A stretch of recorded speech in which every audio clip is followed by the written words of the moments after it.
आज हम लोग क्लास 11 में अध्याय 4 गणितीय आगमन सिद्धांत यानी मैथमेटिकल इंडक्शन पढ़ेंगे। गणितीय आगमन सिद्धांत क्या है? यदि किसी भी हम लोग सूत्र को यदि सिद्ध करते हैं जिसका घातांक n होता है, तो जिन चरणों का हम लोग प्रयोग करते हैं उन चरणों द्वारा बने हुए उस श्रृंखला को हम लोग गणितीय आगमन का सिद्धांत कहते हैं। जिसमें सबसे पहले उसमें दिए गए सूत्र को हम लोग कोई कथन मान लेते हैं और कथन पर हम लोग पहले उसको n = 1 के लिए सिद्ध करते हैं। फिर वहां पर यदि सत्य हो जाता है n = 1 पर, तो गणितीय आगमन का अगला चरण इस प्रकार होता है कि वो अपने आप सूत्र सिद्ध होने लगता है। उसी को हम लोग देखेंगे यहाँ पर। तो सबसे पहले देखिए यहाँ पर दिया गया है कोई कथन, यहाँ पर देखिए लिखे हैं हम गणितीय आगमन सिद्धांत जो है 2 पॉइंट में है, उसको हम लोग लिख चुके हैं। यदि कोई कथन Pn यानी स्टेटमेंट इस प्रकार है कि n = 1 के लिए यदि Pn सत्य है अर्थात P1 सत्य है, यानी कि Pn में n की जगह हम लोग 1 रख देंगे तो P1 हो जाएगा। सत्य का मतलब यदि उसका दोनों पक्ष बराबर हो गया तो हम लोग उसे कहते हैं कि सत्य है। उस स्थिति में हम लोग जब ये सत्य हो जाएगा पहला चरण, तो हम लोग अगले चरण में प्रवेश करेंगे और वहां पर अनुमान लगाएंगे हम लोग कि यदि ये कथन n = 1 के लिए सत्य है तो वो n के किसी अन्य मानों के लिए भी सत्य होगा, जैसे वो प्राकृत संख्या होनी चाहिए। तो यहाँ पर हम लोग n = k एक और प्राकृत संख्या लेंगे और मान लेंगे हम लोग या अनुमान लगाएंगे कि ये n = k के लिए भी सत्य होगा। तो उस स्थिति में n = k के लिए सत्य तब होगा जब n = k+1 के लिए भी वो कथन सत्य होगा, यानी कि इसकी सत्यता k की सत्यता इसकी सत्यता पर निर्भर है। यानी कि यदि k+1 यदि सत्य हो गया तो pk भी यानी कि k भी सत्य हो जाएगा, और जब k सत्य हो जाएगा तो गणितीय आगमन के सिद्धांत से हमारा कथन Pn भी सत्य हो जाएगा। इसी सिद्धांत के आधार पर हम लोग यहाँ पर क्वेश्चन बनाएंगे। हमारे पास 2 चरण है, उसमें से हम लोग देखिए यहाँ पर लिखे हैं गणितीय आगमन के सिद्धांत। जब भी हम लोग क्वेश्चन ये बनाएंगे उसके बाद हम लोग लिखेंगे हर क्वेश्चन के नीचे ये लाइन जरूर लिखेंगे कि गणितीय आगमन के सिद्धांत से प्रत्येक n एलिमेंट ऑफ n के लिए Pn सत्य है। हर क्वेश्चन के नीचे हमको ये लिखना है जितना क्वेश्चन हम लोग बनाएंगे। उसमें कुछ नोट से देखिए, प्रथम चरण जो ये होता है ये मूल चरण कहलाता है इसका, यानी कि ओरिजिनल स्टेप। मूल चरण का मतलब जहां पर हम लोग सत्यता सिद्ध करते हैं, यानी कि हम लोग सत्यता को देखते हैं, उसको हम लोग मूल चरण कहेंगे। और नेक्स्ट जो मेरा स्टेप होगा यहाँ पर लिखा गया है, देखिए कि द्वितीय चरण आगमन का चरण कहलाता है, इंडक्शन स्टेप, जिसको हम लोग आगे बढ़ते हैं। उसमें k और k+1 दोनों का हम लोग प्रयोग करते हैं। k+1 को सिद्ध करते हैं तो k सिद्ध हो जाता है, ये आगमन का चरण कहलाता है, सेकेंड जो चरण होता है। n = k के लिए यदि Pn सत्य है, लिखा गया है कि अभिधारणा जो है वो आगमन परिकल्पना का मतलब हम लोग अनुमान लगा लेते हैं, वो इंडक्शन हाइपोथेसिस के अनुसार अंतर्गत आएगा और उसी के अंतर्गत हम लोग ये सूत्र सिद्ध करते हैं। ठीक है, तो हम लोग इस पर एक उदाहरण देख लेते हैं कि हम लोग को कैसे हम लोग सिद्ध करते हैं। तो 10 क्लास में हम लोग पढ़े हुए हैं एक सूत्र समांतर श्रेणी में, उसी उदाहरण को हम यहाँ पर लिखते हैं। जैसे मान लीजिए देखिए 1 + 2 + 3 ++ n = होता है मेरा सूत्र n × n + 1/2। ठीक है, इस सूत्र को हम लोग सिद्ध करेंगे जिसमें n है, और यहाँ पर हम लोग इसको चेक करेंगे कि क्या ये सूत्र जो दिया गया है क्या ये सत्य है। हम लोग ये 10 क्लास में पढ़े भी हैं, इसलिए हम लोग जानते भी हैं इसको, और इसी सूत्र को हम लोग सिद्ध करेंगे कि क्या ये गणितीय आगमन के सिद्धांत से सिद्ध हो जा रहा है कि नहीं हो जा रहा है। तो सबसे पहले इसमें लिखा गया है कि कोई कथन को Pn हम लोग लेंगे। तो देखिए इसमें हम लोग को LHS और RHS दोनों दिया गया है। तो जब भी हम लोग यहाँ पर Pn लेंगे, माना कि Pn सच दैट लिखेंगे यहाँ पर, क्यों? क्योंकि एक लाइन में 2 बराबर का चिन्ह नहीं होता है, इसलिए यहाँ पर हम लोग बराबर का चिन्ह नहीं देंगे, सच दैट का प्रयोग करेंगे और उसके बाद ये अपना जो सूत्र दिया गया है उसको हम लोग लिख लेंगे। ध्यान से देखिए एक चरण, इसमें ये एक्सरसाइज जो होता है वो बहुत ही आसान एक्सरसाइज है, बस केवल इसमें समझने की जरूरत है, केवल बीजगणित के सूत्र का प्रयोग इसमें होगा। ठीक है, जोड़ना घटाना यही और गुणा करना यही काम हम लोग को इसमें केवल करना है, भाग करना है, यानी कि बीजगणितीय जो हम लोग पढ़े हुए हैं वो उसी बीजगणितीय सूत्र का प्रयोग हम लोग यहाँ पर करेंगे। तो सबसे पहले तो हम लोग इस कथन को Pn ले लिए हैं। पहला चरण मेरा क्या है कि n = 1 रखेंगे इसमें, तो हम लोग लिखेंगे n = 1 के लिए अब ध्यान देना है कि n इक्वल टू 1 के लिए का क्या मतलब होता है। तो n इक्वल टू 1 के लिए इस सूत्र में मेरा LHS और RHS दो पार्ट है। तो n इक्वल टू 1 का मतलब हो गया इसका LHS का प्रथम पार्ट और RHS में n के जगह हम लोग 1 रख देंगे, ठीक है। तो यहाँ पर इसका प्रथम पार्ट हमको 1 मिला और RHS में n के जगह 1 रखेंगे तो 1 into 1 plus 1 बटा में 2 होगा, ठीक है। तो अब ध्यान देना है यहाँ पर हमको क्या प्राप्त हो गया, 1 बराबर 1 into 2 by 2। तो हम लोग देख रहे हैं कि 2 से 2 डिवाइड हो जाएगा तो 1 बराबर हमको 1 मिल जाएगा, यानी कि दोनों पक्ष मेरा बराबर आ गया। इसका मतलब कि ये n इक्वल टू 1 के लिए सत्य है। तो हम लोग यहाँ पर लिख देंगे सत्य है और तब हम लोग लिखेंगे नीचे किस लिए, n इक्वल टू 1 के लिए। ध्यान देना है यहाँ पर दो चीज हम लोग लिख सकते हैं जो हम लोग लिखे हुए हैं यहाँ पर कि Pn सत्य है अर्थात P1 सत्य है, दोनों में से कुछ भी लिख सकते हैं। तो हम यहाँ पर Pn लिख रहे हैं कि Pn सत्य है, ठीक है। उसके बाद हम लोग चलते हैं अगले चरण की ओर। तो दूसरा चरण में हम लोग को दिया है कि n इक्वल टू k के लिए Pn सत्य है।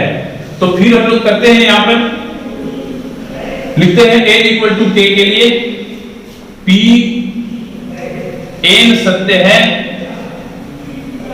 Pn सत्य है।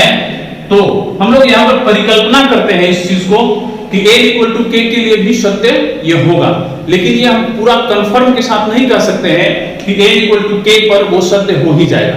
हम लोग परिकल्पना के आधार पर कहते हैं कि यदि प्राकृतिक संख्या n इक्वल टू 1 के लिए यदि वो सत्य हो गया है तो ये सूत्र किसी भी प्राकृतिक संख्या के लिए सत्य होगा। उसी परिकल्पना पर आधारित हम लोग यहाँ पर ये चरण लिखते हैं, ठीक है, ध्यान देना है। तो n इक्वल टू k के लिए तो इसमें हम करेंगे क्या कि जो ये Pn हम लोग लिए हुए हैं, ये इस Pn में जहां जहां n है वहां वहां k कर देंगे केवल। तो हम लोग को क्या मिल जाएगा, देखिए pk such that 1 plus 2 plus 3 plus plus plus k बराबर k into k plus 1 by 2 और इसको हम लोग कर देंगे समीकरण नंबर 1। ध्यान रखना है क्या किया अभी हम लोग pk में Pn में जहां जहां n था वहां वहां हम लोग k plus 1 कर दिया है, ठीक है। और इसकी सत्यता अभी हम लोग इसकी सत्यता को हम लोग सिद्ध नहीं किए हैं। इसकी सत्यता जो है वो k plus 1 पर निर्भर है। यहाँ पर हम लोग लिखे भी हैं गणितीय आगमन के सिद्धांत से pk की सत्यता का तात्पर्य है pk plus 1 की सत्यता, यानी कि k plus 1 को हम लोग सत्य सिद्ध करेंगे तो ये ऑटोमेटिक सिद्ध हो जाएगा, ठीक है। तो चलिए हम चलते हैं, लिखते हैं n equal to k plus 1 के लिए, k plus 1 के लिए हम लोग यहाँ पर लिखेंगे कि pk सत्य होगा। ध्यान दीजिए कि इसकी सत्यता पर यह सत्यता निर्भर है, इसलिए हम pk की चर्चा कर रहे हैं। इसमें n equal to k plus 1 के लिए pk सत्य होगा यदि हम लोग क्या लिखेंगे, इसमें जहां जहां k है, ये pk में जहां जहां k है वहां वहां k plus 1 रख देंगे। तो यहां से स्टार्ट करेंगे हम लोग, तो pk plus 1 such that 1 plus 2 plus 3 plus plus plus k की जगह हम k plus 1 रखेंगे, ठीक है। अब देखिएगा यहां पर है k into k plus 1 by 2, ठीक है ना। यहां भी k plus 1 रखना है, यहां भी k plus 1 रखना है। तो देखिए यहां पर k plus 1 रखेंगे तो क्या हो जाएगा मेरा, ऐसा हो जाएगा k plus 1, ठीक है। और यहां पर k plus 1 रखेंगे तो क्या हो जाएगा हमारा k plus 1 plus 1 हो जाएगा, क्योंकि यहां पर तो k था, k की जगह हम k plus 1 रखें तो k plus 1 मेरा हुआ। तो क्या मिल गया हमको, देखिए k plus 1 into k plus 2 by 2। तो हम लोग यहां पर लिख देंगे k plus 1 into k plus 2 by 2। और इसी को हम लोग को सिद्ध करना है, इसी को हम लोग दिखाएंगे कि ये LHS बराबर इतना RHS यदि हम लोग ला दिए चाहे मिल जाएगा तो pk भी सत्य हो जाएगा। n इक्वल टू k पर जो हम लोग कथन लिए हुए हैं pk वो भी सत्य हो जाएगा। और जब ये सत्य हो जाएगा तो हमारा जो ये Pn लिए हुए हैं, यानी कि जो सूत्र हम लोग लिए हैं वो भी सत्य सिद्ध हो जाएगा। यही गणितीय आगमन का सिद्धांत है। तो चलिए हम लोग इसको सिद्ध करने के लिए कोशिश करते हैं। तो यहाँ पर सबसे पहले हम लोग क्या करेंगे, पहले हम लोग LHS लिखेंगे pk plus 1 का, इसका LHS लिखेंगे। तो यहाँ यहीं से स्टार्ट करते हैं, LHS लिखते हैं। देखिए LHS बराबर हमको मिलेगा 1 plus 2 plus 3 plus plus plus plus k plus 1, ठीक है, हमको ये मिल गया। यहां पर थोड़ा सा समझने की जरूरत है कि 1 plus 2 plus 3 plus plus plus हम लोग करते हैं यदि 10 लिखते हैं, यहाँ पर पदों की संख्या, मान लीजिए कि यहाँ पर पदों की संख्या हम लिखे हैं, नंबर ऑफ टर्म्स, तो ये पहला पद हुआ, ये दूसरा पद, ये तीसरा पद और ये 10वां पद हम लोग को मालूम है। तो 10वां पद के ठीक पहले कौन सा पद होगा? 9वां पद। जैसे 10वां पद के ठीक पहले 9वां पद होता है, उसी तरह k + 1वां पद के भी पहले कोई पद होगा। तो कैसे हम लोग पहले वाला पद निकालते हैं? अंतिम पद से 1 घटा देते हैं। तो 10वां पद से हम लोग 1 घटाए तो 9वां पद मिला। उसी तरह k + 1वां पद से हम लोग 1 घटाएंगे तो इसमें से 1 घटा देंगे तो kवां पद मिल जाएगा। ठीक है, तो यहां पर हम लोग क्या लिखेंगे? 1 + 2 + 3 ++ k + 1। ठीक इसी रूप में देखिए यहां पर लिखे हैं, यदि k + 1 10वां पद है तो k 9वां पद है। इसी रूप में हम लोग को यहां पर लिख देना है। हम लोग लिख चुके हैं। एक चीज और ध्यान दीजिए, यदि मान लीजिए कि कोई ऐसा भी क्वेश्चन मिलेगा जहां पर आप लोग को समझ नहीं आएगा कि इसके पहले वाला कौन सा पद है, तो हम लोग को ज्यादा दिमाग लगाने की जरूरत नहीं है। हम लोग को इसके पहले वाला पद, हम लोग जो पीके लिखे हुए हैं उसी का अंतिम पद होगा। देख लीजिए इसका अंतिम पद के है, वही पद हमको यहाँ पर उसके पहले वाला पद मिला था। तो ध्यान रखिएगा, आगे जब भी हम लोग क्वेश्चन बनाएंगे और अंतिम पद के ठीक पहले वाला पद लिखना होगा तो हम लोग जाएंगे पीके में और पीके का LHS का अंतिम पद लिख देंगे, वहां पर वही हो जाएगा आपका आंसर। उसमें कोई सोचने की जरूरत नहीं है। ठीक है, इसको हम लोग इसलिए करते हैं, पहला पद हम क्यों लिखते हैं उसके पहले वाला पद, वो अब समझ में आएगा। क्योंकि यहां से यहां तक 1 से लेकर के k तक का मान हम लोग को देखिए इसमें लिखे हुए हैं 1 + 3 + k, इसका मान हमको प्राप्त है 1 में। यही मान उसमें रखेंगे। तो यहां पर हम लोग रखेंगे तो क्या रखेंगे? k × k + 1/2। यहां से यहां तक का मान हमको 1 में मिल गया। ठीक है, और ये पद हमारा एक बच रहा है, उसको भी हम लोग लिख देंगे यहां पर k + 1। और कहां से ये मान रखे उसको भी हम लोग यहां पर दर्शा सकते हैं कि 1 से हम लोग लिए हैं। ध्यान रखना है। और एक चीज ध्यान रखिए कि अब इसके बाद केवल कैलकुलेशन करना है, जोड़ घटाव गुणा भागा जो करना है इसमें हम लोग करेंगे। और करने के बाद हम लोग प्रयास करेंगे कि ये k + 1 का जो RHS है हमारा k + 1 × k + 2 उसको हम लोग ज्ञात कर सके। तो उसके लिए बहुत आसान चीज है, इसमें हम लोग क्या करेंगे? k + 1 कमन है, कमन कर लेते हैं। तो कमन करेंगे तो यहां पर हमको मिलेगा k/2 और यहां पर हमको मिलेगा 1। ठीक है, फिर उसको हम लोग भिन्न पर का जोड़ यानी फ्रैक्शन का जैसे हम लोग सम करते हैं उसी तरह कर लेंगे यहां पर। तो क्या मिलेगा हमको? k + 1 × यहां पर हम लोग LCM मिल जाएगा 2 और यहां मिल जाएगा k + 2। ठीक है, हम लोग मल्टीप्लाई करेंगे। अब तो मल्टीप्लाई करेंगे तो k + 1 होगा और ये हो जाएगा k + 2 और बटा में हो जाएगा 2। और हम लोग देख रहे हैं कि यही हमारा RHS है। ये RHS हम लोग ज्ञात कर चुके हैं। तो यहां पर हम लोग इसके नीचे क्या लिखेंगे ये ध्यान रखना है। इसके नीचे लिखेंगे कि चूंकि pk + 1 सत्य है, pk + 1 सत्य है तो pk भी सत्य है चरण के हिसाब से। क्योंकि चरण में हमको दिया गया है कि pk की सत्यता pk + 1 पर निर्भर है। यहां पर हम लोग लिखे हुए हैं कि pk की सत्यता का तात्पर्य है pk + 1 की सत्यता, और pk + 1 की सत्यता हम लोग दिखा चुके हैं। LHS से ले आकर के हम लोग RHS ज्ञात कर चुके हैं। तो हम लोग यहाँ पर pk + 1 की सत्यता दिखा दिए हैं और pk + 1 की सत्यता हम लोग pk की सहायता से ही हम लोग ज्ञात किए हुए हैं। यहाँ पर हम लोग 1 से जो मान रखे हैं यहाँ पर pk का ही मान है। यहाँ पर जो हम लोग pk समीकरण 1 में लिखे थे उसी की सहायता से pk + 1 हम लोग सिद्ध किए थे। इसका मतलब कि pk का यदि मान इसमें रखे और pk + 1 सत्य हो गया तो pk भी सत्य हो ही जाएगा। एक यहाँ पर हम लोग कंफर्म कर सकते हैं कि pk सत्य है। लेकिन शुरुआत में जब यहाँ पर हम लोग लिखे थे यहाँ पर कंफर्म नहीं थे, लेकिन अब हम लोग कंफर्म हो चुके हैं कि pk भी सत्य है। और जब pk सत्य है तो हम लोग ये लाइन जरूर लिखेंगे इसके नीचे कि गणितीय आगमन के सिद्धांत से प्रत्येक एलिमेंट ऑफ n के लिए। तो यहाँ पर हम लोग लिख देंगे कि इसलिए गणितीय आगमन के सिद्धांत से, गणितीय आगमन के सिद्धांत से